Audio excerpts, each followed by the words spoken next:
Mathew from Hookham. So today we are heading back to Elias Park. Right, the weather looks good today. Forecast seems that it's not going to rain on the east. The lowest tide will be at 1 meters at about 12. So the time check now is 8:30. I expect to be at Elias at about 9:45 and out at sea about 10:30, leaving us about 2 hours downgoing tide to try to fish for the barramundi. So as you guys may know from many YouTube videos or local knowledge that for Pulau Ubin, it's always best to hit the barras at the lowest tide, and I'll tell you the reason why later when I'm in the mangrove system. So today I'm going to try to prove the myth or the fact that barramundis really strive at really low tide.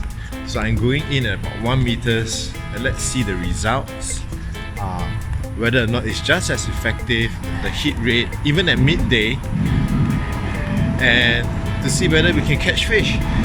So today there will be also another separate challenge. Is I'm actually using only one setup today, which is highly not recommendable. Right? So I am using basically a 2 pound to 6 pound rod, right, from the mangroves, and I will go out to do some micro jigging. So in most cases we will never recommend that out sea, so it's going to be a challenge to go ultralight out sea jigging and see what we're going to have. So in the meantime, I'll see you guys at Elias before we launch. See ya! Welcome back guys. So here we are at 10:45 now, back at Elias. It is the first time in my first kayaking trips ever in my whole career that I actually launched so late. Normally about 10:45 to 11 is the time that we are actually coming back from our expedition. We're going to Ubin to tackle and find, is it a myth or is it a fact that actually barramundis are easier to target at the lowest tide at 0.4 or 0.2 whatnot, and the tide I'll be going there, it will be about 1 meter.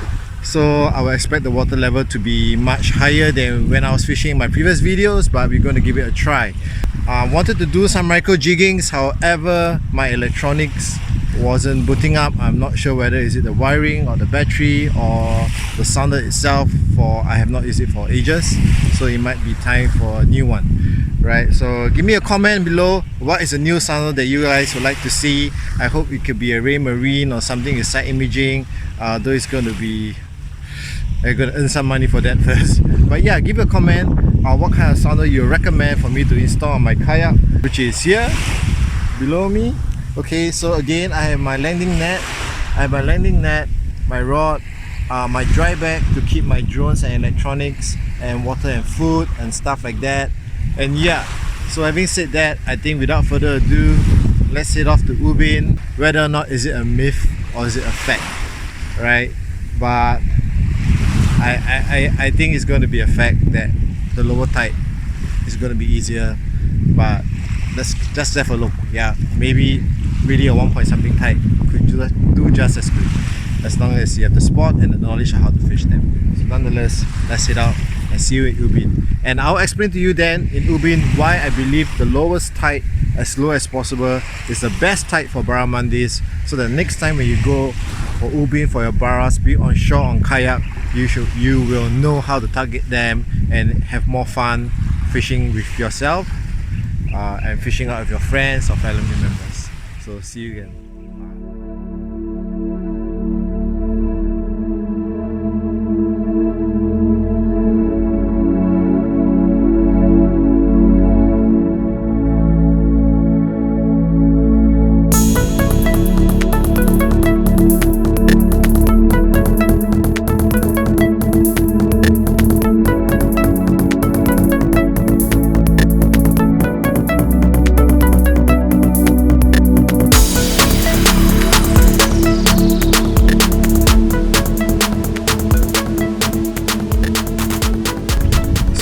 So yep, here we are.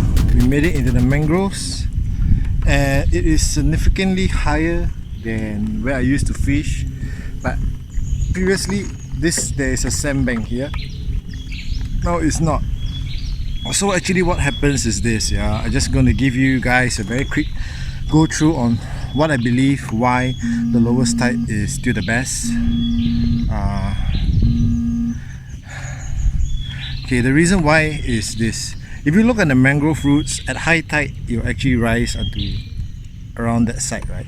So we have eliminated almost 1.2 meters worth of water, right? So imagine if that was high tide and all the mangroves are being covered, right? How high and how much space the fishes will have to run around, right? Imagine if it was the lowest tide where there was this exposed sandbank. You are only limiting the fish to so much of water, concentrating them, right? So what happens? So it means that it's easier for you to pick up the fishes when you are fishing at the lowest tide, right? For the barramundi, you have nowhere else to go but to the deeper pools, and it's so concentrated where thus you have more chances of hitting your sea bass or whatever fishes that is within the deeper end, right? So now almost at its lowest, I think in about another hour time, and it's going to be 1 meter, right? So the fishes itself now will have pretty much the whole width of the river mouth or the river itself to play, thus giving me a harder time to actually search for the fishes.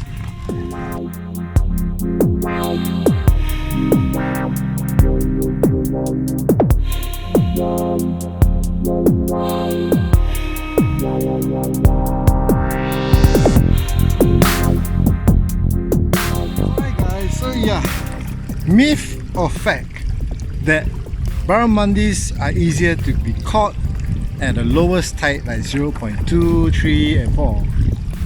Well, after today, I think it's a fact, right? Because I literally went through the whole canal system trying to cast at possible areas that I thought would have whole sea bass, but nothing.